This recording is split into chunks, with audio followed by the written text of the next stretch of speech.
said, I'm Marine Biologist, actually a deep sea biologist, which means I'm good under pressure. Come on! Right, so this is the second time I've done this. So the first time, tried some statistics jokes, which, really died on their arse. So this time I thought I'd try and think up some better jokes, but some stuff more relatable, but there again, it is easy to just change the audience, the material, so, here I am. Another thing that's happened to me since doing this first time, a lot of people are asking me, how do you think of jokes? What do you do? What's your thought process? And it turns out that my brain is most productive as I'm just about to fall asleep. Okay, so I'll be lying there half asleep, and suddenly I start laughing, and my wife, who, thank you for the brilliant introduction,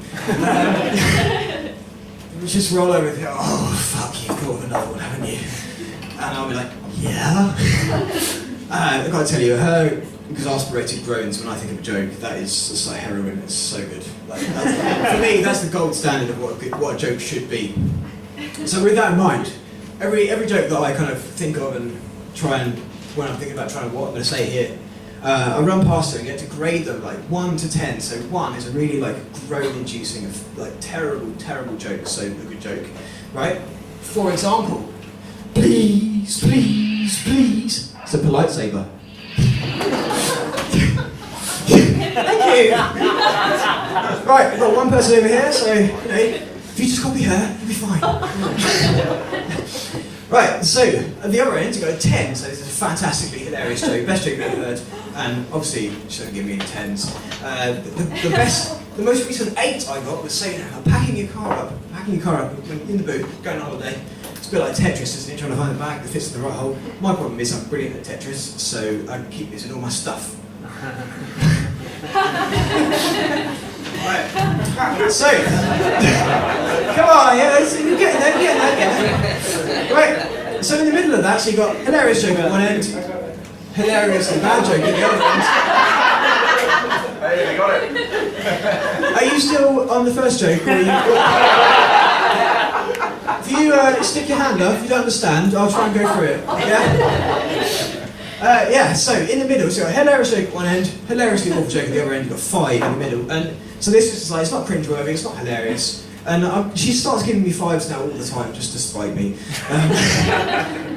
I like to think sometimes they're philosophical, and it's hard, because crafting a good pun is it's like cheese fondue.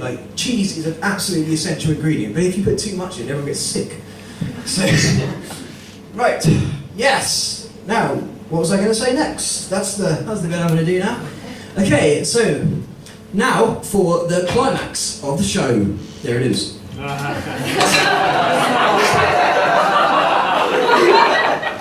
Thank you.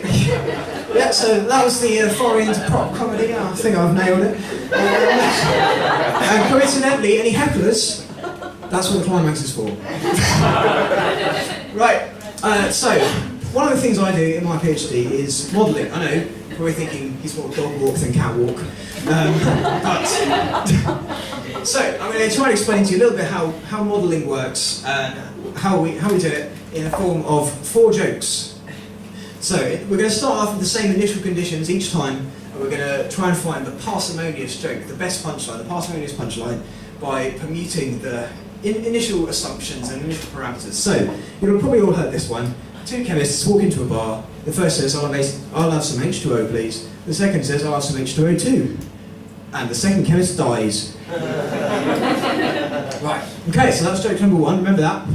Right, so joke number 2. 2 chemists walk into a bar. The first says, I'll have some H2O, please. The second also says, I'll have some H2O too, please.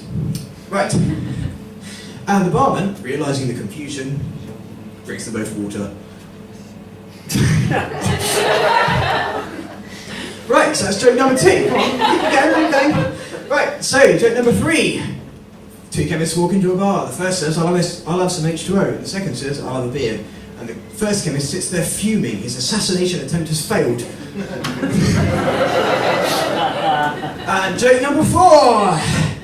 2 chemists walk into a bar. The first says, I'll have some H2O. And the second says, fucking hell, Tim, just ask for water and stop being a pretentious twat. Okay, so that's modelling, change the initial conditions slightly, and you get a completely different result each time. Incidentally, what was the parsimonious joke? Someone shout out the parsimonious punchline for me. Which one did you like the best? 1, go over chair. 2, 3, 4. Yeah. 4 is the okay, good, because that's the one I made up. No, I'm just okay, so right, well, that's probably enough silliness for now. You know, to kind of talk to you a little bit more seriously about something I actually do in my job, something I'm actually professionally interested in. So, as I say, I'm a deep sea biologist, and you'll all have heard things about how we basically decimate the deep sea all the time, and the massive fisheries trawling, ruining massive ecosystems all the time. Yep, that's not supposed to be funny, but you can laugh if you think it's sad.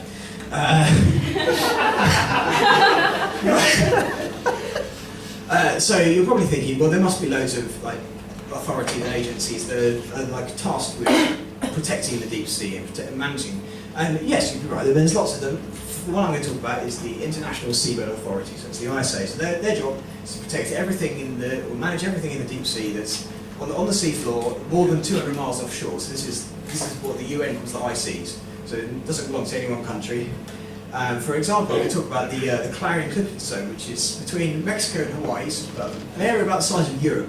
Okay, and I'm going to give you a little bit of an analogue of how this is a kind of area that's going to be subject to a lot of deep sea mining in the next few years, and give you a bit of an analogue of what it would be like if we would be in the ISA now. So I'm delighted to inform you that you are all now members of the European Food Conservancy Fund.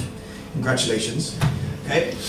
Right, so our job, Europe's going to get mined at some point, and our job is to protect the culinary heritage of Europe. Okay, so slight caveat here, we've never been to Europe, and we don't know what any of the food there is like, okay? Well, we're in the International Space Station of Switzerland, and we can see, you know, there's green areas and brown areas, there's mountain areas, there's flat areas, so we think we're going to protect a representative area of this, and we'll protect the species, right? Or the food, not the species. Okay, so we protect a flat green area, a mountainy green area. There's a black green area, it's Belgium. Mountainy green area, that's Germany. And a mountainy brown area, so that's Italy. So when we get down there, 25 years later, or however long, we protected beer and waffles and pizza and pasta and Italian wine and sausages, you know, all good things, right? We will like some or all of those things.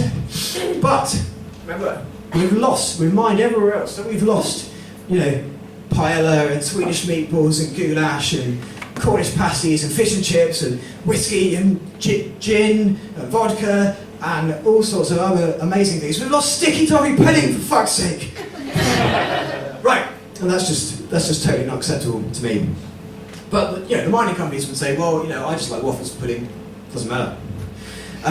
But it's not quite as simple as that, because actually, what if sticky toffee pudding had some amazing medicinal properties? It does. Yeah, it does. Right. Thank you, yeah. So, I mean, obviously, I'm not an idiot, I can't vouch for her. I know that sticky toffee pudding has the main medicinal property of being able to give you diabetes, okay? But we are forever discovering new amazing genes and compounds in the deep sea which, you know, have tremendous benefit for us, you know, anti-cancer drugs, antimicrobial drugs, enzymes that work at phenomenally high temperatures and pressures, so all these really valuable things for humankind. But you don't know that because you've already destroyed the part that makes sticky toffee pudding. Right, so I mean that's about me. That's about me done. I should probably shut up. But, you know, I've kind of banged on about how it's all a disaster. So my top tip in this kind of era of austerity and climate change is that roadkill comes ready battered.